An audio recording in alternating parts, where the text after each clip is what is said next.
Assalamualaikum warahmatullahi wabarakatuh. Alhamdulillah,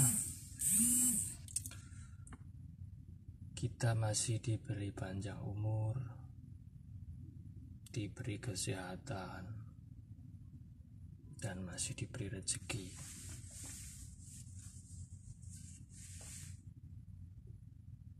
Karena itu sekarang saya masih diizinkan untuk pembahasan doa nubuat yang keempat atau part 4. Kali ini saya akan membahas doa nubuat itu ada kodamnya atau tidak ada kodamnya.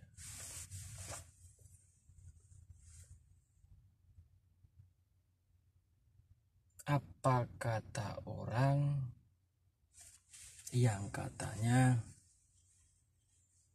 doa nubuat itu ada kodamnya? Memang tidak sependapat dengan saya. Nah, ada sebagian orang bertanya sama saya, bagaimana kalau doa nubuat tersebut diamalkan tanpa puasa atau mengamalkan begitu saja? Apakah ada kodamnya? Gitu. Jadi begini,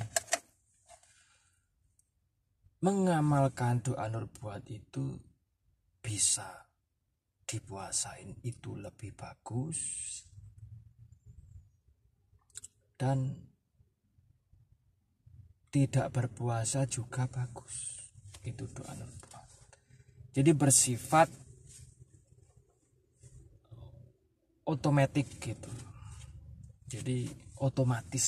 Misalkan begini, jika doa nubuat itu tidak atau mengamalkan tidak dengan berpuasa, nah, karena mengamalkan doa nubuat tersebut tidak harus dengan puasa. Dan jika diamalkan tidak dengan puasa,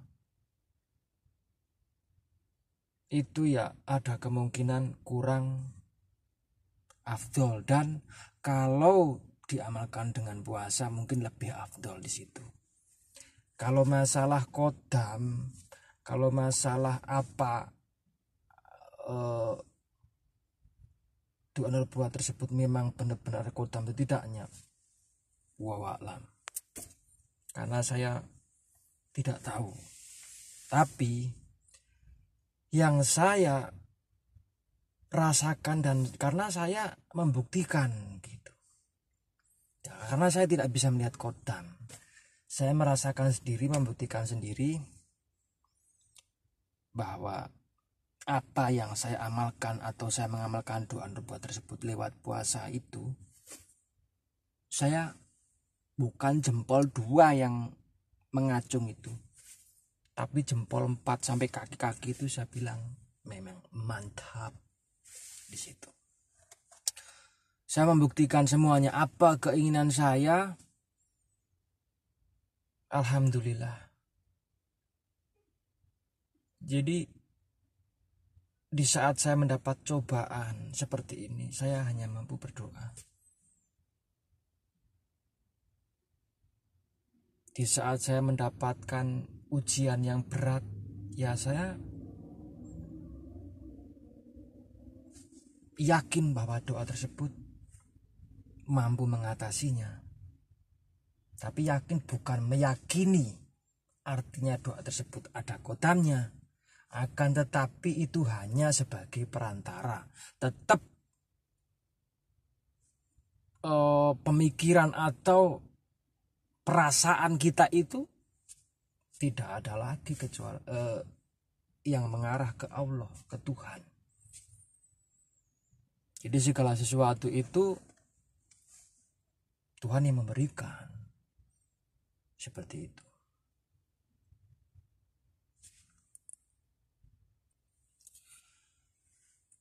Dan doa Nur buat itu saya berani jujur karena saya tidak tahu ada kodam atau tidaknya, tapi yang pasti kebuktian sudah ada pada doa tersebut. Ya, ini saya sudah membuktikan. Contoh ya, ini saya memberi nama yang pakai doa Nur buat tersebut, nama anak kecil, atas bantuan saya karena Allah. Lahir susah pun anak kecil yang lahir posisi tercekik dengan kemaluan ibunya segera lolos. Padahal saya itu menolongnya lewat jarak jauh. Itu sudah bukti. Demi Allah, demi Rasulullah, itu bukti. Semua karena Allah. Caranya bagaimana? Jadi yang saya yakini itu tanpa ada suruhan orang atau cara, bahkan di situ sepertinya tidak ada cara-cara pakai doa Nur buat kalau untuk melahirkan begini, nggak ada. Jadi itu inisial saya berdasarkan keyakinan saya. Saat itu teman saya itu seorang dukun bayi, dan dia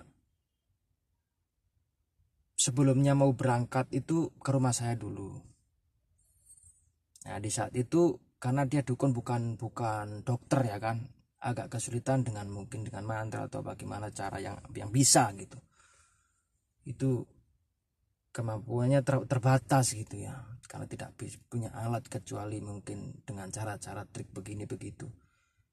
Itu alhamdulillah di saat tercekik itu dia menelpon saya, mungkin pikiran dia mungkin saya bisa bantu mustajab gitu. Telepon, ini Mus tolong gimana ini kok bayinya tercekik ini nggak keluar, ini takut kenapa gitu, gimana solusinya. Saya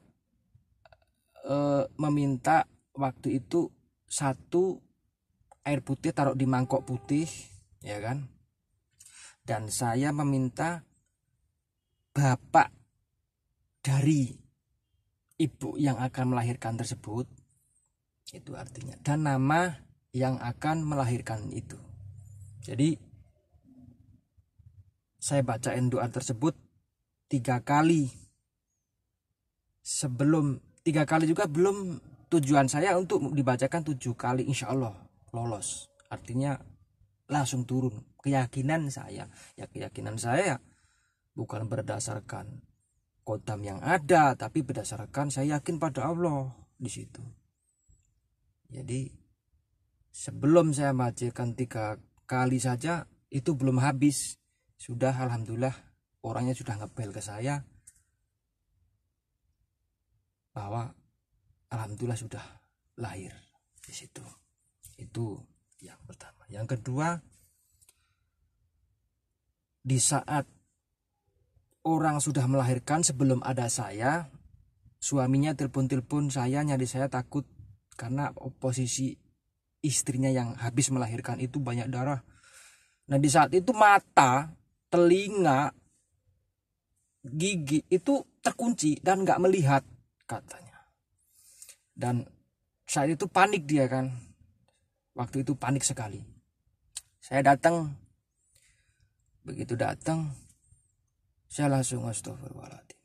Bahkan pada waktu itu saya merinding posisinya, seperti ada, saya nggak bisa melihat kodam atau melihat setan atau jin, tapi saya merasakan bahwa saat itu sedang inilah mungkin kedatangan sesuatu gitu kan yang gaib.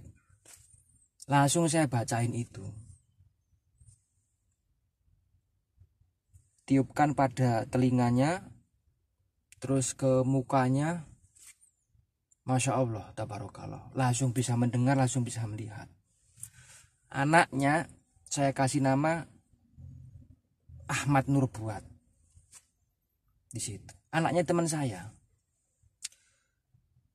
Yang satu ini perempuan, tapi tetap pakai nur. Jadi buatnya itu kan kalau misalkan laki-laki nur buat, tapi berhubung perempuan diambil nurnya saja. Jadi diambil cahaya aja, cahayanya nur buah gitu, seperti itu. Jadi sebenarnya doa nur buat itu kan sebutan orang Jawa.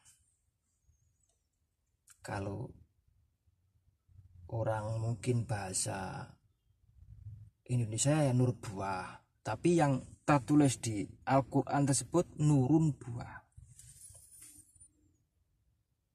Jadi hampir kalau yang ya mungkin sepaham lah, nur buat, kalau bahasa Indonesia nur buat, jadi buat segalanya. Jadi nur buah itu bahasa Indonesianya ya cahaya itu bisa membuahkan, seperti itu. Jadi memang Masya Allah tabarakallah, saya sudah mengamalkan dari tahun semenjak lulus SD. Pokoknya saya mengamalkan doa tersebut. Seingat saya itu, saya waktu masih umur 14 tahun, 15 tahunan. Pada waktu itu 1995 saya mengamalkan doa tersebut. Sampai sekarang memang saya mengamalkannya dengan cara berpuasa, karena pada waktu itu saya punya keinginan agar saya bisa mendapatkan pekerjaan. Alhamdulillah. Setelah itu saya merasakan, saya menggali atau memahami doa tersebut, bahwa doa ini bisa buat ini. Saya selalu mencoba apa yang ada di situ. Tapi yang sesuai dengan logika gitu. Jadi tidak